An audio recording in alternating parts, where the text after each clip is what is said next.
Sigue leyendo las voces de Adriana.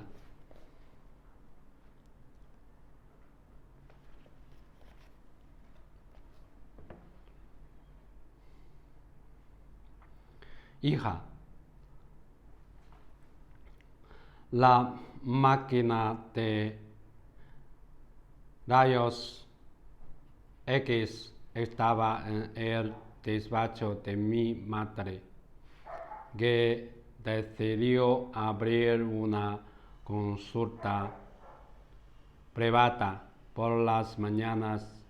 Trabajaba en un centro de salud y por la tarde recibía a pacientes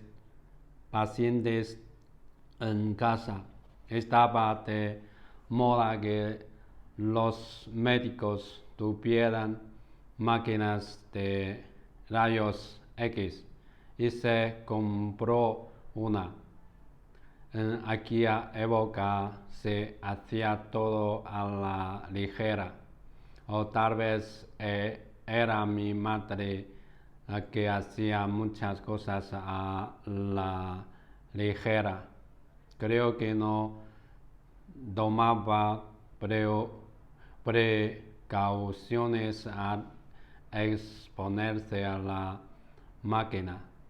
Yo me acostumbré a jugar en ella. Me montaba en la plataforma, accionaba el botón de los rayos, ponía la mano en el panel y me veía los huesos. Cuánta radioactividad debe de haber acumulada en mi cuerpo tras pasar horas y horas mirándome el esqueleto. También llevé a la plataforma a mi mejor amiga de aquel tiempo, una vecina que tenía 13 hermanos, cuyo padre era camionero y que dormía en cualquier rincón de su casa porque con tanta gente nadie se acordaba de ella. Mi amiga y yo nos montábamos en la máquina, la encendíamos y nos mirábamos las costillas y el cráneo. Nos reíamos y hacíamos muecas y nuestras calaveras eran siempre igual de inexpresivas, como si por dentro no nos habitara nadie, como si fuéramos un mecanismo.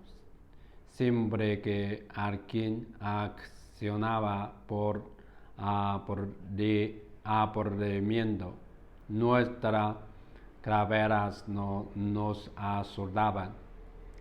Era muy oscura aquella habitación. Era oscura por el día y por la noche, y solo se abría la ventana cuando mi madre estaba en ella.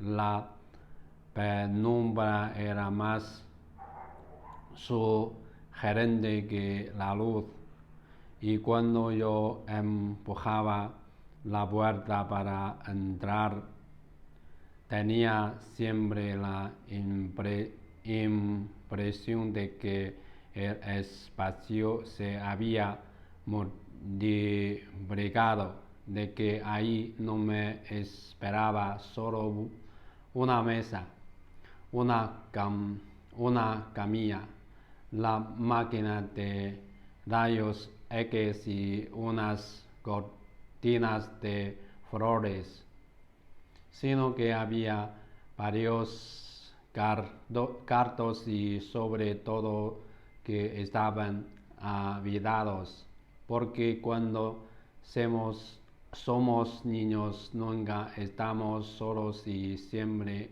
hay alguien debajo de la cama o respirándonos en la oreja.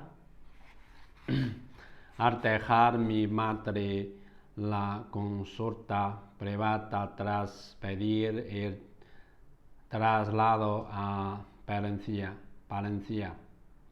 la máquina de vino con nosotros y fue aparcada durante años en una habitación de paso entre el baño de mi padre y la cocina. Supongo que por si a mi madre le daba por volver a abrir una consulta, o quizás simplemente porque había hecho una inversión con aquella máquina y le dolía tirarla. Era peligroso tenerla en casa. Soltaba radiactividad estando apagada. No lo sé. Podría averiguarlo en internet. Debido a mi hipocondría, sentía que la máquina de rayos X me había precedido, como si yo hubiera nacido de un mecanismo contaminado y fuera un pequeño monstruo al que todavía le faltaban unas cuantas mutaciones para lucir todo su horror. También mis parejas han sido capaces de deactivar así el hombre de la barba. Una vez ido, saco la cama al balcón, que se arde la tierra del juicio. Hay palabras en frente, haciendo el amor en 7 segundos. Ensayan para ir a un programa donde rompen tablas, acumulan sábanas manchadas hasta que alguien ofrezca su carne en sacrificio, que será devorada por nosotros los espectadores. La cama en el balcón todavía. Los inviernos se acorpaban en las paredes. Llegaba la primavera sin que supiéramos qué hacer. Silencio en ruidosos pares donde no hacía mucho habíamos alcanzado esa temperatura tibia pero decisiva. Botellas de cerveza, el circuito de Mónaco, los habíamos confundido con el amor. sin duda tengo ideas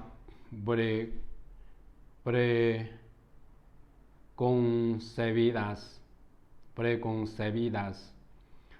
Platón estaría orgulloso de mí. Hacía todos los días 16 kilómetros en burra para llevarle a mi padre, que estaba preso, comida por un camino lleno de soldados. Todo el mundo sabía quién era yo y me desvelaban las primeras semanas antes de que le encarcelaran. Se decía guerra y era decir fiesta. Todo patas arriba como en los hornazos o la romería de San Isidro o el día de la Virgen.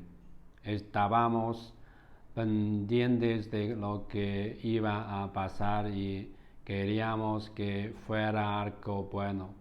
Un baile, bandejas de hojaldres con miel,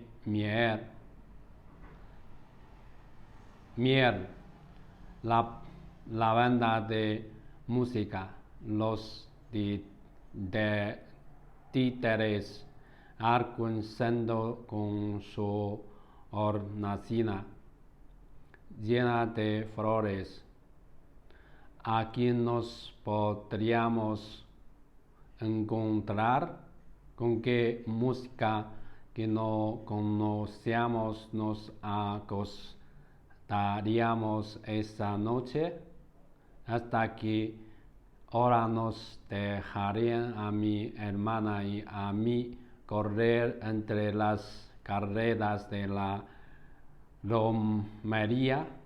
¿Cuántas palmas cubrirían el suelo?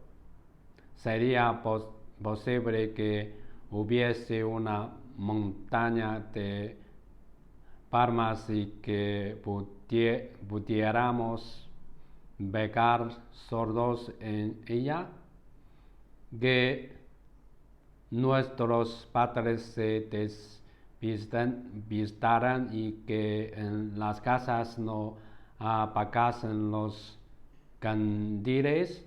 ¿No podíamos acaso esperarlo todo y que en ese todo estuviera también lo maravilloso? Estuvimos 10 días sin que nadie matara aún a nadie, fingiendo convulsión delante de los otros. Cuando nos enterábamos de los fusilamientos en los pueblos de alrededor, iban a quitarnos las tierras. Eso decían las criadas, y era raro oírlas porque no se sabía desde dónde hablaban, si desde la alegría o la pena, si me odiaban o me querían, si se burlaban de mí o estaban tan desorientadas como yo. Pues ahora parecía una cosa, ahora la otra, y entonces todos nos comportábamos con los demás de una manera un día y de otra distinta al siguiente. Y no por la palabra, porque decir no deseamos gran cosa, salvo que nadie quería que le pasara nada malo a nadie.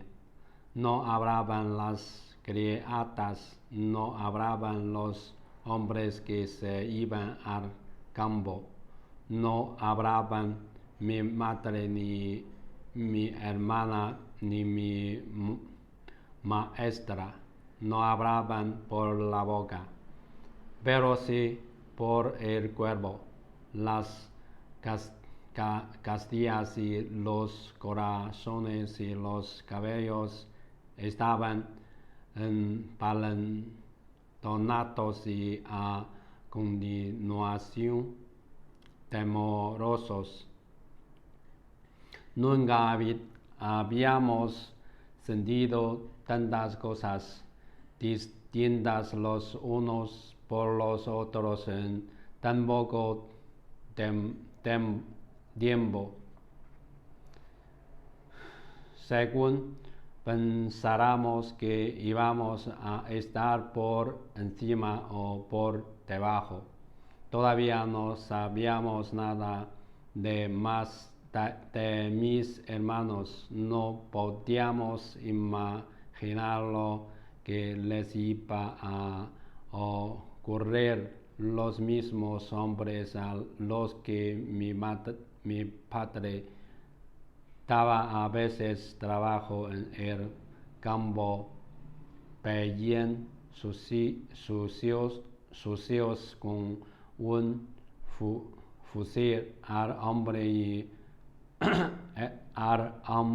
y la bonita quedada y puesta en el pecho en señal de respeto, como siempre habían hecho, y le decían a mi madre: perdone, señora, pero la casa la tenemos que registrar.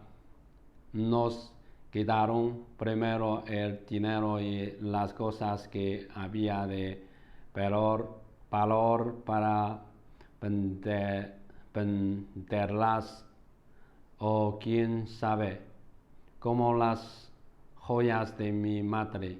Cuando le arrebataron sus joyas, sí hubo un gran disgusto y guerra significó arco negro. Y cuando apresaron a mi padre, en las semanas siguientes se llevaron las gallinas, los guisos, la miel, los jamones, toda la carne de la matanza, y también mandas y corchas portadas y mandones de manila y medias y vestidos y pantalones. Y nos dejaron con una multa a cada uno.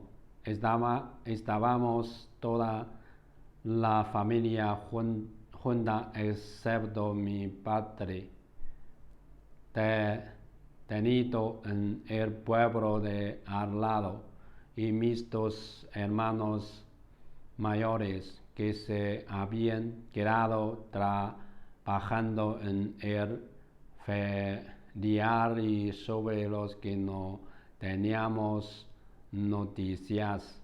Hija, vuelvo a los poemas sobre el hombre de la barba. Me pican las ranas del estanque, se meten en mis bolsillos. Dos llamadas tuyas y espero una tercera, pero hay trampa en la alforja y me persigue un perro. Le tengo miedo a su simpatía.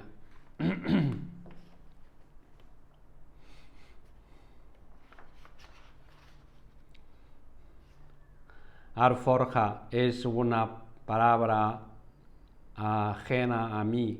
No soy motera. Digo alforja y pienso en las alforjas antiguas, las que se ponían en los lomas de los animales. Alforja es una palabra habitual para un motero.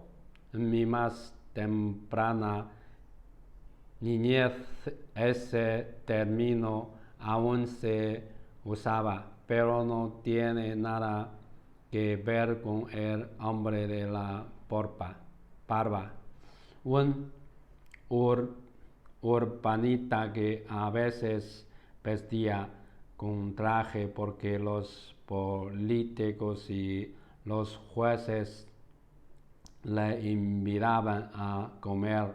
Se gastaban 500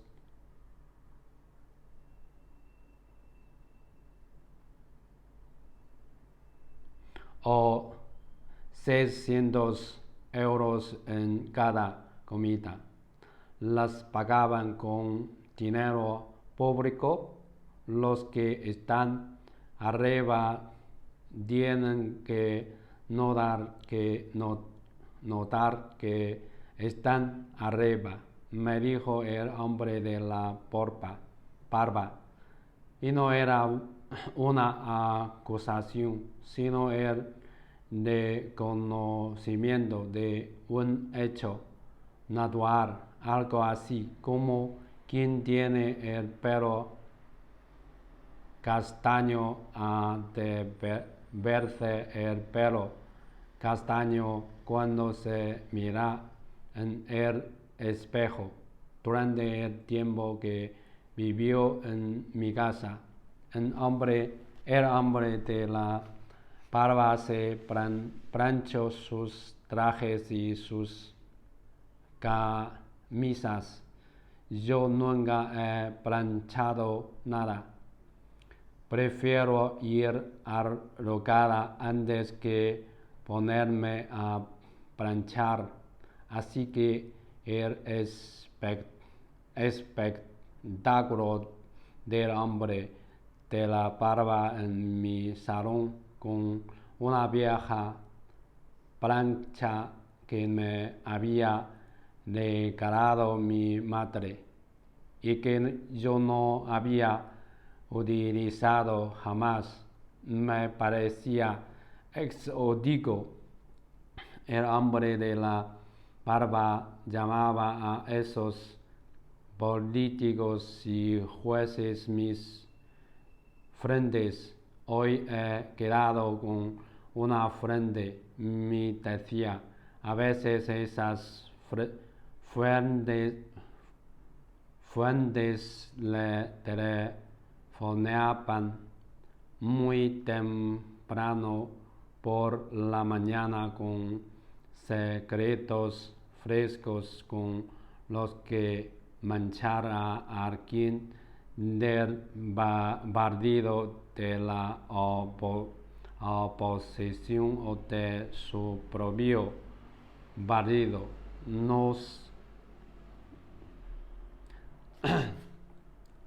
Nos desverdaba un ministro, un portavoz, un consejero.